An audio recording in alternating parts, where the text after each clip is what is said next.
You're listening to Music Growth Talks, the podcast for musicpreneurs, with Andrew Apanov. Hello everyone, Andrew Apanov here, and you're listening to a new edition of Music Growth Talks. If you're new to the show, this is a podcast where I invite guests, different experts of the music world to talk about different growth strategies and tactics immediately applicable to musicians. We talk about business, marketing, creativity, anything that can help an artist build a sustainable career. And today's show will be a bit more on the inspirational side. I do hope that it will resonate with some of you in particular. And today's guest, Phillip Ryan Block, is an amazing and inspiring mind who has been doing a lot lately to bring awareness to the issues of mental health, especially in the music community. This is the topic that recently people in the business and artists have started talking about, but it's still sort of a new development.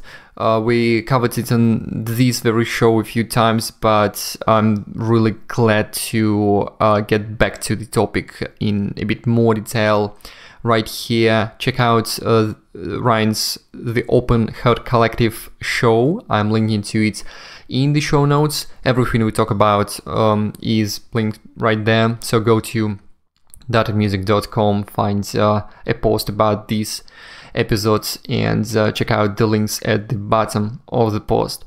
Besides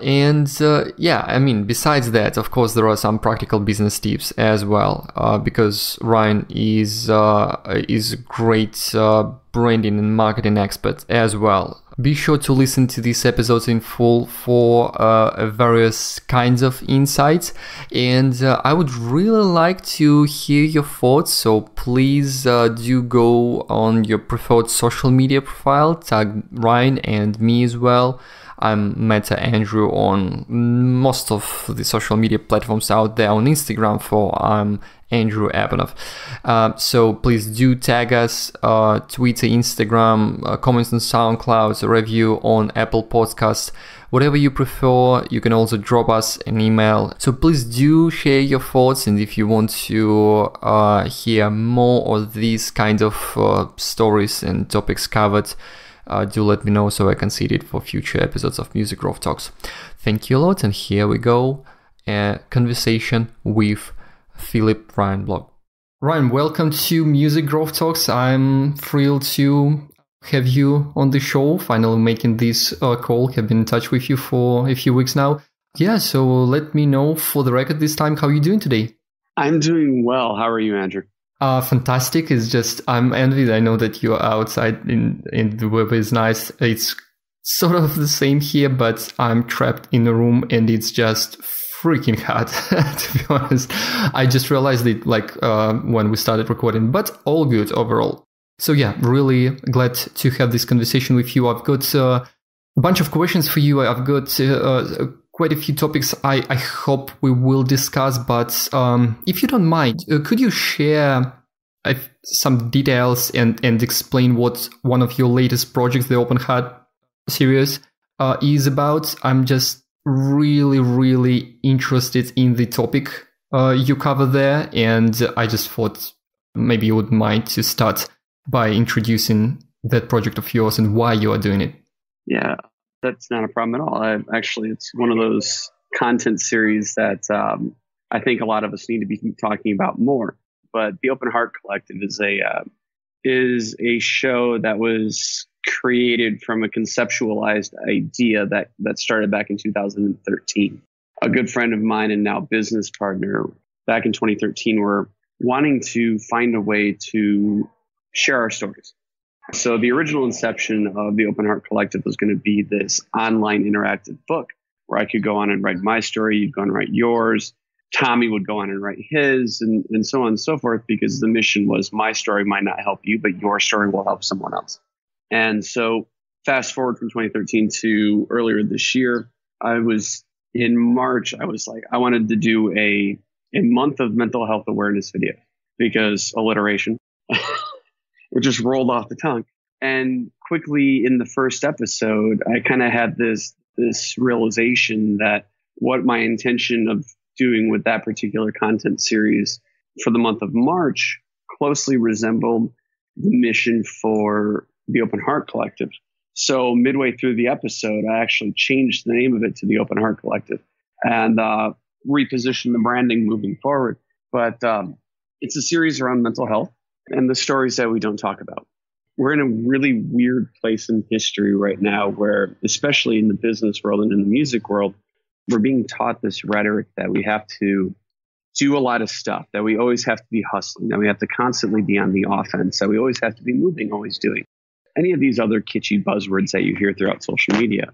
But it's interesting because the one thing that we're not on the offensive about is our own mental health. And more importantly, the mental health of the community of those around us. And being a musical fan first, I'm honestly tired of waking up and opening Facebook and hearing about the Chris Cornell's, Chester Benningtons of the world. And I felt it was time to make a change. And I figured if nobody was talking about it, I should start. And my voice is pretty damn loud. So I figured it would be a little bit hard to be ignored. So, I mean, that was the initial realization. And now it's really becoming something entirely greater than what I had thought it was going to be. And that to me is so important. Yeah, I mean, I'm glad that you did start this series, and the message resonates with lots of our listeners, I'm sure, and with musicians and music industry professionals as well. And it's still very, very uncommon to talk about the issues related to mental health and how unhealthy the industry often is, because we are somewhat, we just supposed to be happy for working in the music, but it just it has to be brought up. And so do as a teaser to those listeners of ours who want to learn more, I'm clearly linking to the Open Heart Collective in the show notes. There is a video and audio versions, and so it's easy to find out more and watch it online real time, because you do record these as live streams, correct? Yes, these are definitely the reason why I broadcast them live. Well, I broadcast them live initially. I mean, I go live on Facebook, then I go live on Instagram, and going from being that the conversation and subject matter is mental health and the fact that we live in a very produced world, a very edited world, what I wanted to do is I wanted to make the conversations very open, very raw, and very real. So actually, I don't do any editing whatsoever, other than at the intro, if there's any tech glitches, making sure that in the final version on YouTube and the audio form that's cut out, because nobody needs to listen to 5 minutes of a technological glitch. But yeah, every bit of it is live because it has to be. Yeah, no, that does make sense. So really cool, and also linking to that and to your Facebook page, so anyone interested can watch it live. So just as a teaser of sorts, maybe you can share a sample story shared by one of your guests, or give us some examples of the stuff you've covered there so far. I mean, it's kind of been all over. I mean, I guess let's speak to the guys in the room, or the guys listening to this. Oftentimes we were raised to not talk about things. And one of the guests that I had on the show was another podcast host, creative, and architect, actually out of South Carolina. And he was raised in a very you don't do this, you're in a very stereotypical patriarchal family, and he wasn't able to really talk about how he felt, which forced him to bottle things up. And I mean, I don't know about you, but if I bottle things up, I explode. And especially in the African American culture, men aren't supposed to talk about this.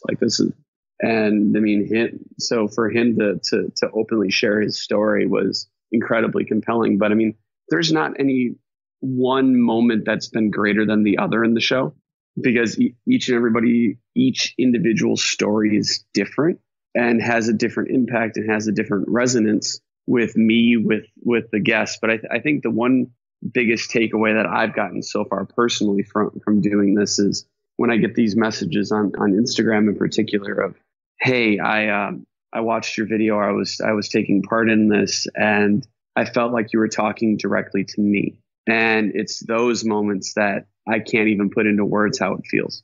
Yeah. Because it's something absolutely incredible. Yeah. Especially when you're covering topics like you've been covering, just I guess something to experience in real time on the next episode of the show is you're streaming it live or just watch some of the recordings. So once again, we're linking to it all.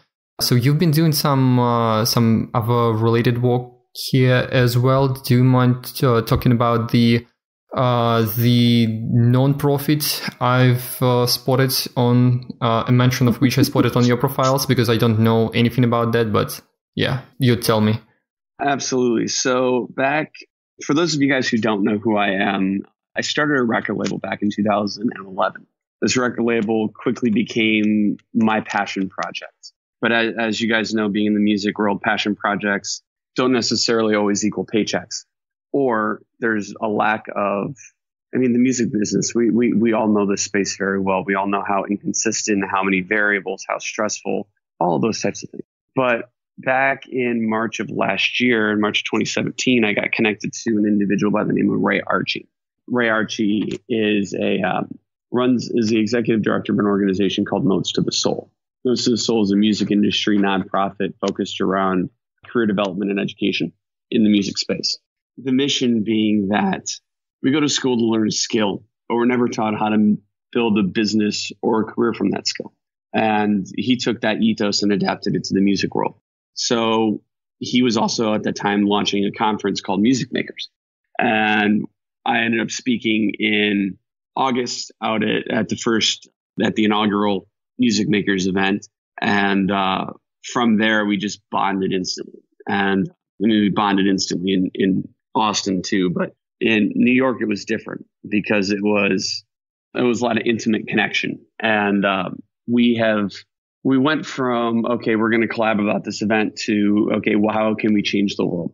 And the music world, as you very well know, is one of those worlds that needs a bit of a disruption. Yeah. So, yeah. You did mention the label. I think it's a good time to talk about your kind of where you started in the industry, what you've been doing for quite many years. I've just been really curious about some of your latest projects, so thanks for sharing that. We may get back to some of those. But yeah, business-wise, because you do have a lot of projects going on, and the independent ear, your record label, is one of those. So you seem to be doing things quite differently. You have your own approach there with the sounds and with who you work with. So mind sharing what you've been doing at Independent Ear? Yeah, well, obviously one of the more intriguing statuses from a business perspective is the fact that we've actually transitioned Independent Ear into the non-for-profit to make one of the world's only non-for-profit record labels. That was an interesting transition. So I built a company and then I inevitably donated that company. It was a pretty intense move, but this year has been incredible. I think we've already put out close to 20 releases. We're slated to put out at least another 20. I think we'll be close to nearly 50 releases by the end of the calendar year.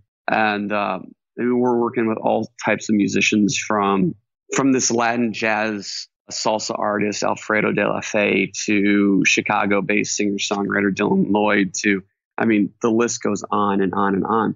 But the one consistent point across all of those different artist relationships is that each and every one of those artists are storytellers, regardless of the genre. So if there are metal band Core 10 out of Orange County, California, or whether there are blues rock band out of Cincinnati called The Summit, every single artist has a story. So a lot of what we're looking into doing moving into right now is partnering with cause-based music, of cause-based organizations that closely sit with the musician or the particular song, so that we can partner on a higher level with the cause, not as well as the artist, to push forward the cause. and to raise even more awareness. So, I mean, we're doing things differently. And I guess that's what's really exciting to me. So it's like brand partnerships, but in the non-profit space. And this is what you help your artists with in a way. Yep. And just to clear it up, it's now, so Independent Ear is about Off Notes to the Soul, which you just talked about a few minutes ago, right? Yep. Correct. That's an interesting move. I mean, I personally haven't seen this being done.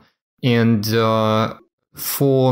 so a question would be, for those artists, I know quite a few musicians who do stand for particular causes, who really care about particular themes, topics. And like last year at Reeperbahn, I moderated a panel with a few really cool musicians who stand for animal rights and are vegans. Mm-hmm. And as an example, I was really immersed for a few months, like discovering this whole space and discovering musicians who do a lot to support a very particular cause, but not many of them, what I noticed personally, work with organizations. They seem to be at times disconnected, so it still feels like a challenge for some musicians who have songs about particular causes or who have something to share, who can do some cool stuff to connect with the right organizations. So definitely, yeah, some help here is needed. Do you have an advice to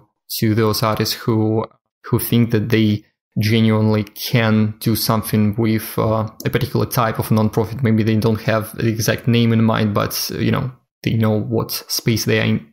Right. I mean, do your research, right? Figure out, okay, hey, I'm interested in this cause. So do your research and reach out to them. I mean, the biggest way that you can break through anything is communication. And if you're willing to openly communicate and be vulnerable, they're going to be willing to listen. But if you're coming at them from a position of, hey, this is what I need, you're going to lose.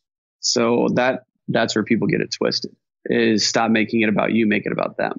Stop making your music about you, make it about the fans. Like, that's the key.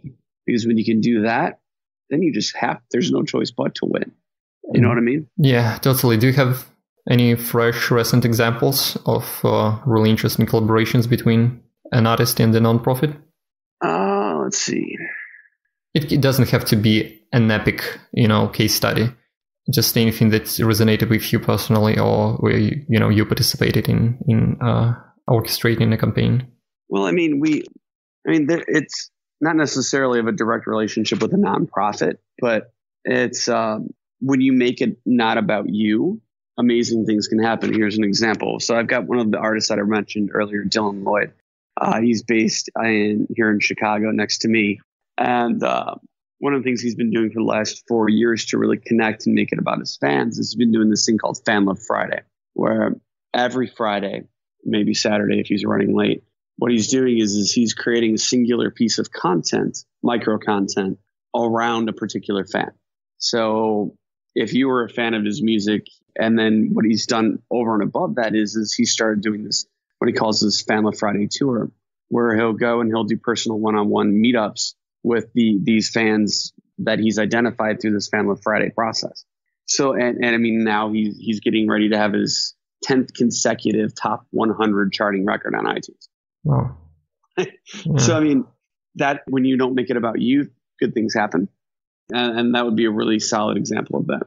Totally. Yeah. So if I understand correctly, when you're looking for new artists to sign to the label, for example, as you've been doing that, you've really been paying attention not just to the sound, as you've got quite a eclectic selection here, but to the stories the artists have been telling. Do you have any? Yeah, so maybe there are particular indicators that kind of have been just showing you that it's someone you may really work well with.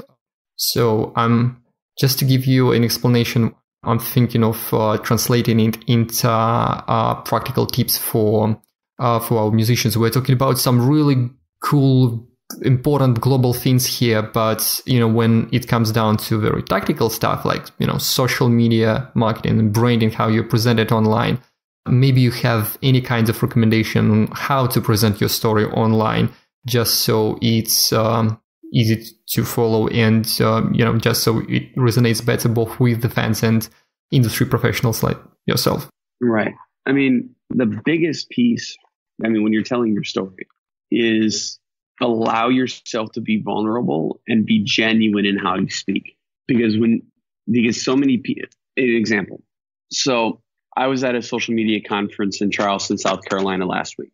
And I was blessed enough to be able to speak at that conference. And what turned into a roundtable, or what was supposed to be a roundtable, turned into a keynote session. Okay. And, which is fun how that happened. So I had a 45-minute spot, right? I thought this was going to be an open conversation. Well, my subject matter was around brand collaborations, right? You and I are doing right now is a brand collaboration. We're pulling your brand and my brand, or the brands that we represent together, and we're telling a story. So being that my subject matter was around a collaborative environment, I actually opted to make it a full room roundtable session. Meaning, I said from the beginning, all right, guys, here's my story, but I want to know what you guys want to talk about, because this was day 2 of the conference. There had been a lot of talking heads, a lot of people just standing up on the podium and saying da-da-da-da, and just spitting social media rhetoric. But what they weren't doing is they weren't giving anybody true actionable steps to proceed their businesses or their brands forward. So rather than speaking in a position of rhetoric for them, I said, all right, I'm going to make it about them, and we're going to talk about what they want to talk about. And through that instance, a lot of people came back to me and they said, that was incredible. Like, you took a subject matter around collaborations and made it a fully collaborative environment. And that was just, and honestly, one of the best experiences of my life. And now I'm getting into a position where I'm going to go towards speaking full time by this point in time of next year. And so you have to allow yourself to change and be vulnerable, but also know that sometimes change is good, and that curveball that smacked you upside the head was needed. So I'll let the listeners pull from that what they will, but I think that's a good example of allowing yourself to be vulnerable and open to change, and most importantly, open to criticism. And then just seeing what kind of amazing things can happen from it down the road. And now I'm going back to South Carolina in nearly a month, and I'll be back down there doing more business. So it's just incredible what happens when you allow yourself to be vulnerable. I bet the people in the attendance in the room appreciated your move. So it was like a panel turned into a keynote speech, turned into a workshop on collaboration with everyone in the room involved. That's a good move, and the message is clear to me, at least, and it's something applicable to any artist out there, really, because music listeners see that, they feel when a musician is being vulnerable, and that's why great music is just being picked up by listeners, and this is why people start interacting with musicians on social media as well. It's not just about the algorithms and just the quality of content, but how much you open up sharing something. And it's interesting how it can help you do more business. I don't think that a lot of musicians realize that this is a path to getting more business done and establishing new connections and networking, because it still feels, I think, many feel that you will need to be, tough and professional, quote unquote, and just create this kind of particular image, whatever they feel successful artist needs to be seen as. So that's a really interesting insight. I think that a lot of our listeners can see some amazing results if they apply this idea of being vulnerable and opening up. Do you want to talk about anything else you've been onto lately? Because I've just going through everything you've been doing, and been just amazed by the quality of the stuff you put out there, and you have a distinctive voice. But I'm just curious if you've got something in particular you're really excited about that you'd love to, chat about. Honestly, Andrew, just everything. Most things in my life are exciting right now. We've got some new talent that's going to be putting out some amazing records throughout the rest of this year. Some incredible tour opportunities that are happening with some of our artists. I'm getting into the ability personally to speak more and to travel, which I haven't done very much of until really this year. And it looks like I said, I'm going to be doing more traveling this year, and there's a lot more collaborations coming and a lot more opportunities coming because I'm in varying levels of different businesses, and it's the ability, just the direction that every single thing looks like it's heading into right now is surreal. It's really hard to kind of put it to words how I feel other than elated. I mean, that's a good definition for right now. But yeah, some interesting brand collaborations, some interesting partnerships, some interesting strategic business moves that are all kind of coming down the pipeline right now. And then some dynamic shifts in relationships and some transitions on the personal end are going to be happening as well that are necessary.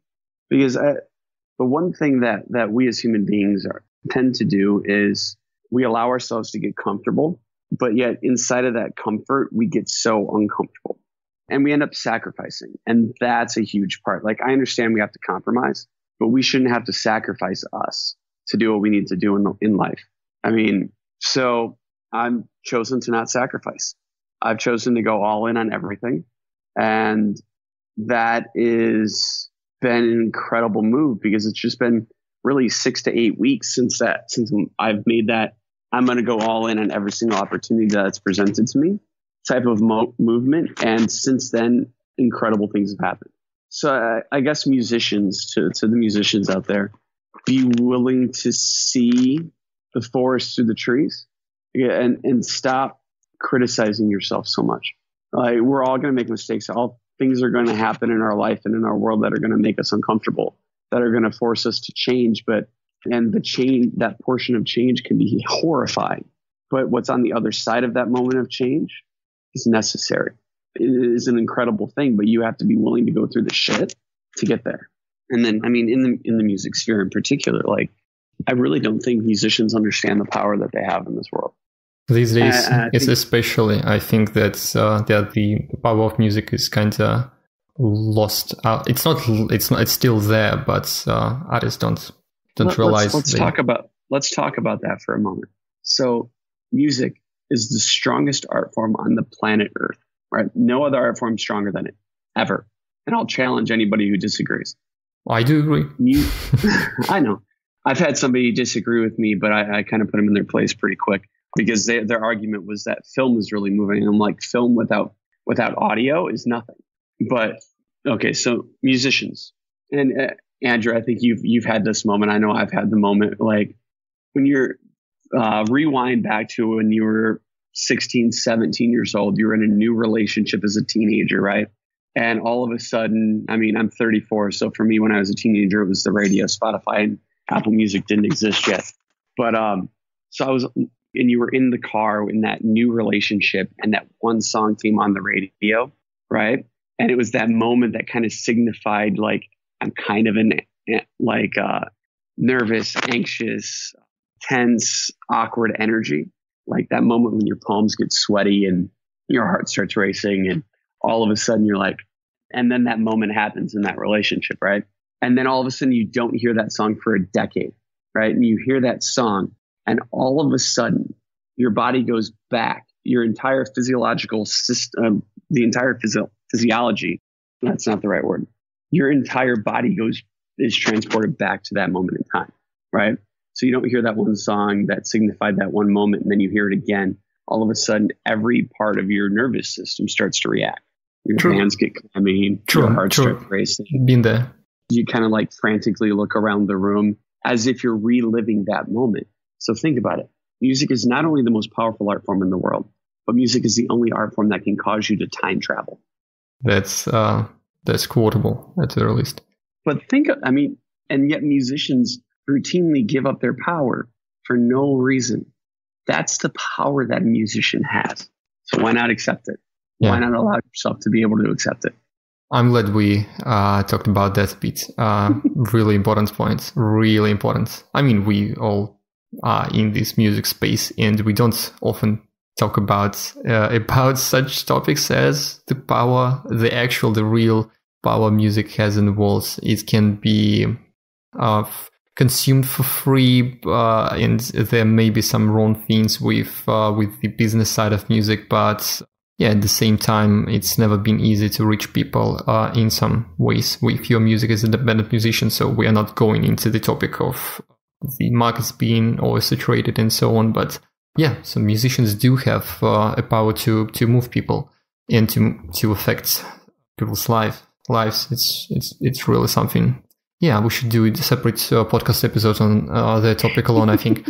I think I interrupted you, so feel free to resume what you were talking about. But the point, the message is clear. Yeah, I mean that's what it is. Like, people get it twisted. People take things in moments and life for granted, right? You get one fucking shot at this thing. Sorry, I don't know if I can curse on your show. I curse on mine, but like you get one shot. Yeah. Right? And what do? We squander it. We don't live to our full potential because our full potential is terrifying. We don't go after what we want because what we want might make us seem like we're selfish, might make us seem to the outside world like you're doing something wrong. But yet what the outside world fails to realize is that that thing that you want to do that may appear as wrong to them is the most right thing in the world for you. Now, I understand that we have to put others ahead of ourselves, and I get that. But there's only so much sacrifice that you can do before you lose you. And nobody can make your impact like you can, right? Like, everybody's impact is different. Everybody's purpose is different.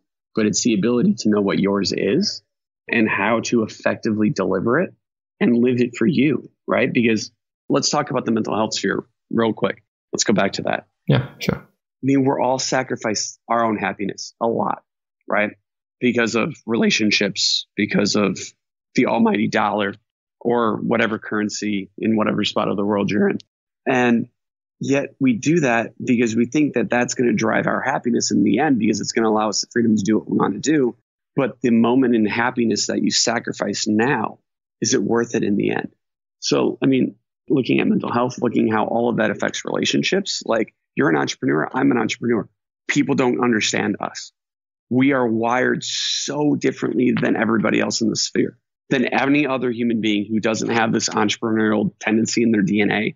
We are wired so differently, which makes there to be a lot of stress and a lot of unhappiness and a lot of inconsistencies in relationships, unless that other person wholeheartedly understands that approach, understands that that's the life. Like, I've lost relationships because of my choice to move. Like, I have. It's not pleasant. And I'm in a stressful circumstance now that it's because one doesn't get the other. But it's, what are you willing to do to make yourself happy in the end? Because it's your happiness that's going to drive the happiness of the people around you. Because when you're living you can help other people do what they do. And that's what's important. Yeah.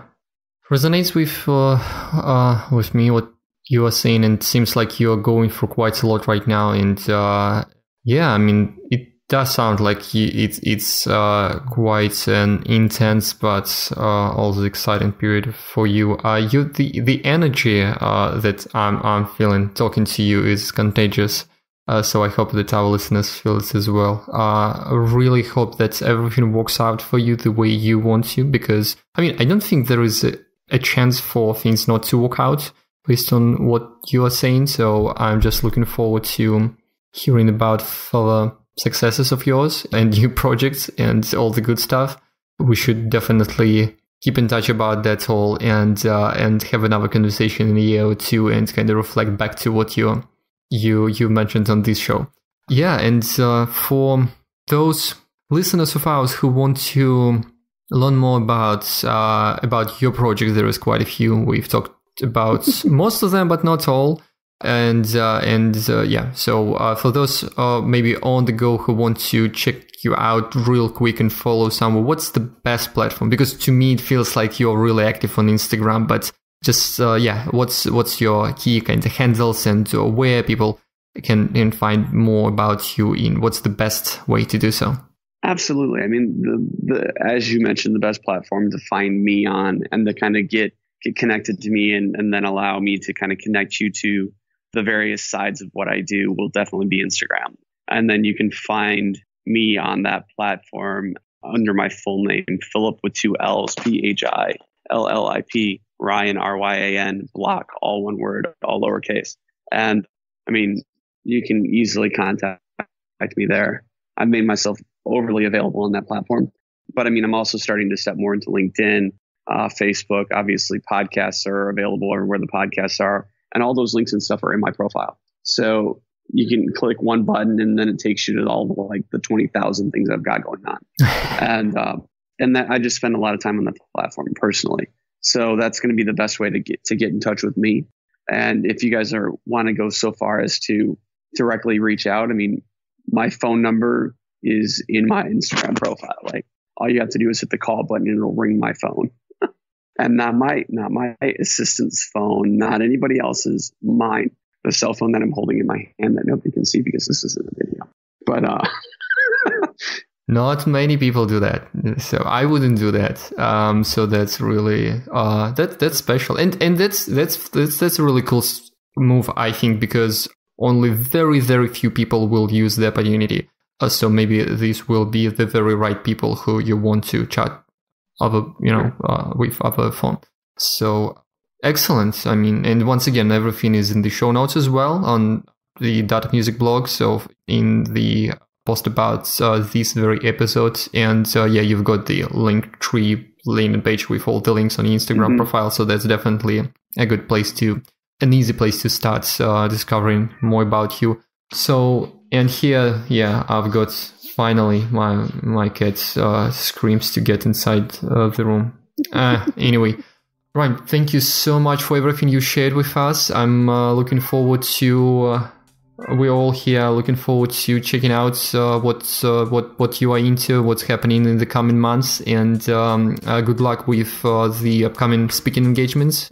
Hope there will be a lot of interesting opportunities for you, and really appreciate you being on the show. Absolutely, Andrew. Thank you for having me on the show. I appreciate it.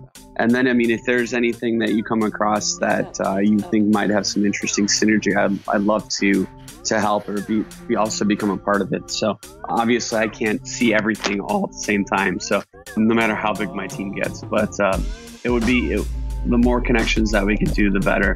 And at least that's kind of what my life is right now. So, but yeah, it was a pleasure. Thank you again. And we'll definitely need to catch up, and I'll keep following and paying attention to what you're working on, and look forward to seeing what your adventure has ahead of you as well.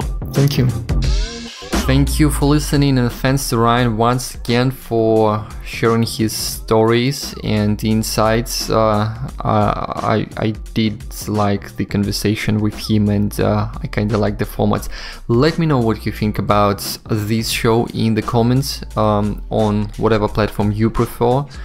And as a side note, as a reminder, one of the best ways to connect with me and also to support this show and everything else I'm doing is to become my patron, which is just $1 per month, which is more about showing that you want to hear more from me. So to understand, one of the ways I treat Patreon as a platform as a way to allow people who want to really hear more from me to show that you do care and you will not be bothered by me sending you lots of stuff and thoughts on usually on music marketing, business, and so on. You know what I'm focused on. In any case, if you're interested, go to patreon.com/Andrew Apanov. Check it out, consider becoming patron, completely up to you. And back to what we talked about with Ryan a bit, about him being available via via his phone number. He lists this publicly and you can call him anytime. I mentioned that I would not do that, but I actually am very available via text. So there is my US-based superphone number. Even short, just text me anytime at this number. One of the ways also to find it is to go to my Instagram profile, instagram.com/Andrew Apanov. Meta Andrew is my personal profile, but if you want to find my professional one with this phone number listed, just go to Instagram. Yeah, so just a side note, I will reply your text messages. It's just that you may not be able to call me necessarily. Yeah, so this is pretty much it. Once again, looking forward to hearing your thoughts, and be sure to check out the next episode. We're working on some really cool shows right now, and there will be lots more coming in the fall and winter of this year, so stay tuned. Thank you a lot for subscribing and listening, and until next time. You've been listening to Music Growth Talks with Andrew Apanov. Find more episodes and subscribe at musicgrowthtalks.com.